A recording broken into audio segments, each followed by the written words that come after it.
Covaxin's approval could come soon, says the chief scientist of the World Health Organization, and here is why the statement is music to our ears. Neha Wardani with this report. For those who've taken Covaxin doses and worried that it does not hold good for international travel, there could be some good news soon. In a major leg up to Covaxin, the World Health Organization has said the data submitted by Bharat Biotech looks good. Chief scientist at the World Health Organization, Dr. Soumya Swaminathan, has said, and I quote, Covaxin's efficacy against the Delta variant of COVID-19 is a bit low. It is still not bad, while the overall efficacy is quite high. This raises hope that Covaxin could be included in World Health Organization's list of approved vaccines. The developers of India's first indigenous vaccine against COVID-19 have been pushing for Covaxin certification, which would enable it to make it to the Green Pass list. What could have impressed the World Health Organization is this. Preprint of Phase 3 trials shows Covaxin demonstrating 93.4% effectiveness against severe symptomatic COVID-19 cases and 65.2% protection against the Delta variant. Covaxin demonstrated 78% vaccine efficacy against mild, moderate, and severe COVID-19 disease. The efficacy against severe COVID-19 disease was 93%, and also the efficacy against Delta variant is 65%. Bharat Biotech has said it expects authorization from the World Health Organization anytime between July and September. In the meantime, the company is also working on a booster dose for the vaccine. Covaxin की booster dose अभी scientific ideation stage पे है कितनी देर तक vaccine की efficacy last करेगी ये अभी वेल नोन नहीं है. Covaxin is not among the listed vaccines of the World Health Organization. But this statement just gives an indication that perhaps things are moving in the right direction. This certainly is going to work wonders for Covaxin as far as perception is concerned. Also, it's going to make things easier for those people who've taken Covaxin and wish to travel outside of India. That travel is being hampered as of now. In New Delhi, Neha Wardani for India Today. Even as the rest of the country sees a decline in COVID cases, Kerala at once set an example in fighting the virus.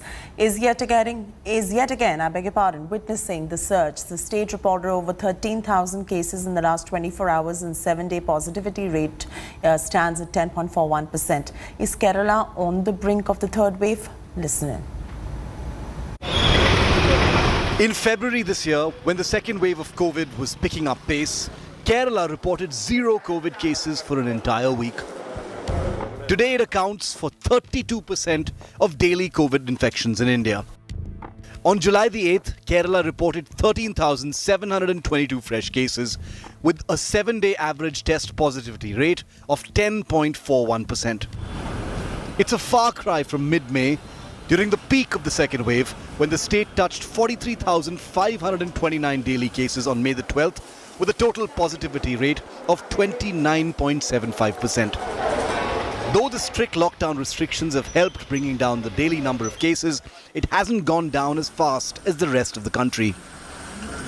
पिछले एक हफ्ते के contribution के terms में देश में जितने cases report हुए उसके 21% केसेस महाराष्ट्र से आए हैं और 32% केसेस केरला से रिपोर्ट हुए हैं.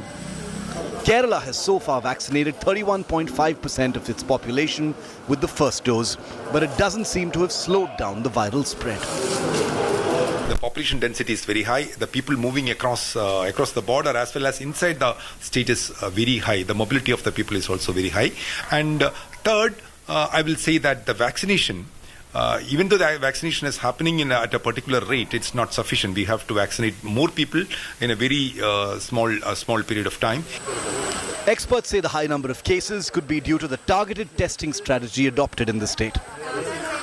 If you do focused or targeted testing, that is, if you track people down who are contacts of patients, or if you go to a hospital and do a testing on people who come with symptoms suggestive of COVID-19, yes, your percentage will be higher. Some experts are describing Kerala's current surge as a controlled explosion. The state government says this ensures health infrastructure is not stretched. At any point of time, the system overload is a much more dangerous thing. System overload where there are large number of cases, but it is far more under control and better than a uncontrolled spike. As on Thursday, Kerala accounts for 30% of India's daily COVID-19 tally. Even as the state administration claims that the situation is under control with its robust health infrastructure, the big question is whether or not the state can prevent further spike in cases or even going into a third wave. With camera person Tinku Rajshekharan, Gopikrishnan Thiruvananthapuram for India Today. It was a virus that was first detected in 1947, seen in monkeys, but until 2007, very few cases of Zika in humans were reported. A major outbreak in Brazil in 2015 revealed that it can lead to severe birth defects when pregnant women are infected. The first cases were seen in India in 2017. It is now resurfaced in Kerala. Sneha Mordani tells you all about it. A new worry for Kerala. Already battling another surge in COVID cases, another virus has arrived to cause more alarm. So far, 15 people have been confirmed with Zika virus infections, setting off alarm bells in Delhi. There are some Zika cases which have been reported from Kerala. To monitor the situation and to support state government in that endeavour, a 6-member senior team which consists of people from public health point of view, which also consists people from vector control, clinician from AIIMS. This team has already been issued instructions to reach there and support state government in terms of management of Zika there also. A 24-year-old pregnant woman was the first to have been diagnosed with the mosquito-transmitted disease on Thursday. ആശുപത്രിയുമായി ബന്ധപ്പെട്ട ചില health വർക്കേഴ്സിൽ ഇതുപോലെയുള്ള സമാനമായിട്ടുള്ള ഫീവറും റാഷസും ഒക്കെ കണ്ടത്. അങ്ങനെ 19 സാമ്പിളുകൾ പൂനെ NIVയിലേക്ക് അയച്ചിരുന്നു. ഇന്നലെ രാത്രിയോടുകൂടി നമുക്ക് സ്ഥിരീകരണം ലഭിച്ചത് അതിൽ 13 സാമ്പിൾസ് പോസിറ്റീവ് ആണ് എന്നുള്ളതാണ്. So what exactly is Zika virus? The symptoms of Zika are similar to dengue-like fever, rashes and joint pain. The Zika virus is spread by an Aedes species mosquito. These mosquitoes, which bite during the day, also transmit dengue, chikungunya and yellow fever. The Zika virus can be dangerous to pregnant women as it could lead to preterm birth and even miscarriage. This is because the virus can be transmitted from a pregnant woman to her fetus. It also causes birth defects in newborn children. The US Center for Disease Control and Prevention has found those infected with the Zika virus can also transmit the disease to their sexual partners. A mosquito-borne flavivirus, Zika, was first identified in Uganda in 1947 in monkeys. It was later identified in humans in 1952 in Uganda and Tanzania. Outbreaks of Zika were also reported in the America, Asia and the Pacific. The World Health Organization says that most patients suffering from Zika virus do not develop any symptoms. In fact, 1 in only 5 patients show symptoms of Zika virus. These symptoms last anywhere between 2 to 7 days. Also, unfortunately, there is no treatment available for Zika virus, and research on a vaccine against Zika virus is still underway. We still don't have a vaccine just yet for this infection. In New Delhi, Sneha Mordani for India Today.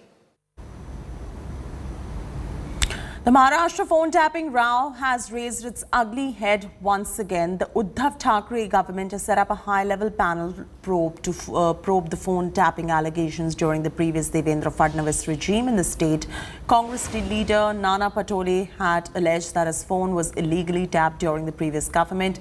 The high-level committee will be headed by DGP Maharashtra with Commissioner CID and an additional Commissioner Special Branch will be members of the panel. The panel will probe whether phone calls of political leaders were tapped with wrong motives between 2015 and 2019 and fixed responsibilities. The committee is going to complete the probe and submit its report in 3 months.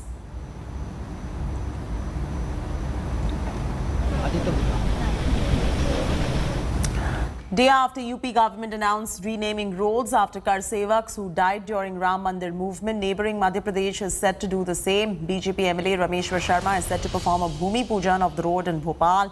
This comes a day after UP Deputy Chief Minister Keshav Maurya announced that the road leading to the homes of Karsevaks will be named Karsevak Marg. The names and pictures of the slain Karsevaks will be put up on the road.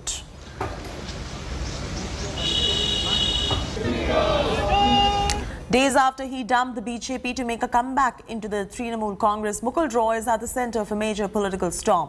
Roy has been appointed the chairman of Public Accounts Committee in West Bengal Assembly, a decision evoking strong criticism from the BJP.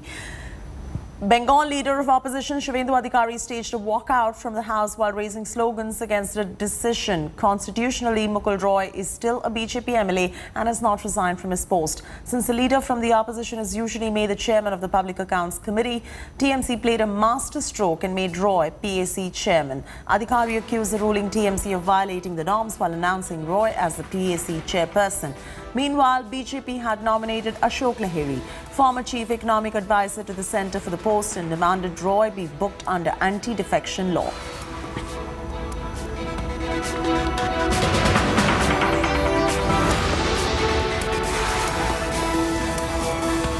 Can you broadcast volume? আর মুকুল রায়ের ক্ষেত্রে leader of opposition হিসেবে BJP পরিষদীয় দলের নেতা হিসেবে 64 পৃষ্ঠা তথ্য প্রমাণ সমৃদ্ধ অভিযোগ আমি মাননীয় অধ্যক্ষের কাছে করেছি। আগামী 16 তারিখ দুটোর সময় তিনি হিয়ারিং এ ডেকেছেন। আমি আমার তথ্য প্রমাণের বা অভিযোগের সমর্থনে স্পিকারের শুনানিতে থাকব। তারপরে যেখানে গেলে সুবিচার পাওয়া যাবে সেই বিচার ব্যবস্থার দ্বারস্থ হওয়ার সিদ্ধান্ত নিয়েছে ভারতীয় জনতা পার্টি পরিষদীয় দল। মুকুল রায়কে পিএসসি কমিটির চেয়ারম্যান মাননীয় অধ্যক্ষ তার ক্ষমতা বলে করেছেন पुराना समस्त रीति नीति ऐतिह्य भेंगे। पीएससी जो है असेंबली कमेटी है, असेंबली कमेटी भी 20 सदस्यों का होता है। पीएससी जो कमेटी होता है और इसमें प्रोपोर्शनली 14 सदस्य शासक दल का है और 6 विरोधी दल का है और 6 हम लोगों में ने जो नाम दिया है उस 6 में मुकुल राय का नाम नहीं है। किस प्रकार से उन्होंने नॉमिनेशन किया, किसने उनका प्रोपोजर किया, किसने सेकेंडर किया, ये सभी टीएमसी के लोग हैं। ये हम लोगों ने नाम नहीं दिया है। We put our heart into a story, and for us, the story isn't really just because it is telecast. When our journalists go to the field, they find ways of building everlasting bonds. That's why we went back to Jaisalmer to fulfill a promise that we had made.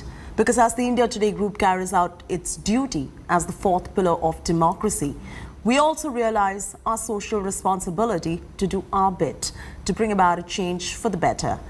In the parched Thar desert, where help evaded the villagers and they were in dire straits, Care Today sent relief to support 250 needy families. Watch this report that is a tiny step forward, but a giant leap of faith.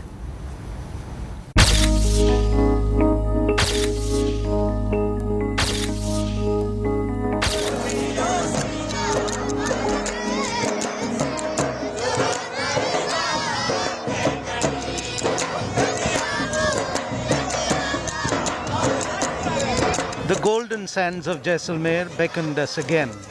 But this time, it was not for a new story, but to strengthen and renew a special relationship with the desert people.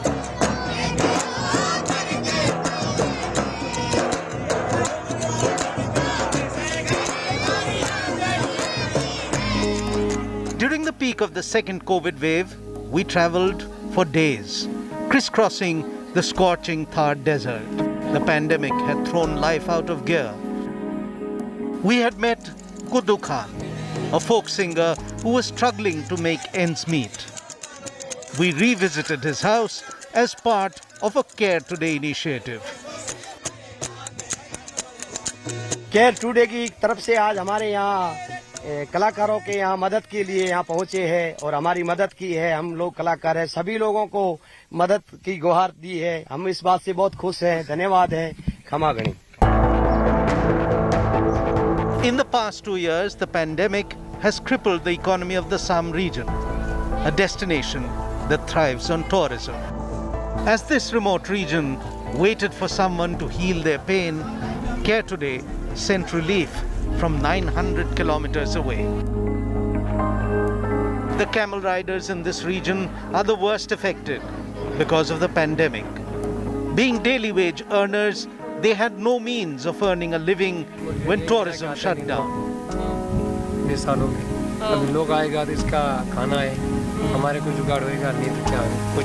So we traveled to the remote corners of this region, to villages far from the beaten track, distributing relief material. As the fourth pillar of democracy, the India Today group realizes its responsibility to be the voice of the underprivileged. And as a part of a social responsibility, Care Today has journeyed for more than 22 years, touching many lives. But unlike other journeys, this journey is a never-ending effort to bring about a change for a better tomorrow. With video journalist Satya Rotre, this is Mosmi Singh in Jaisalmer for India Today.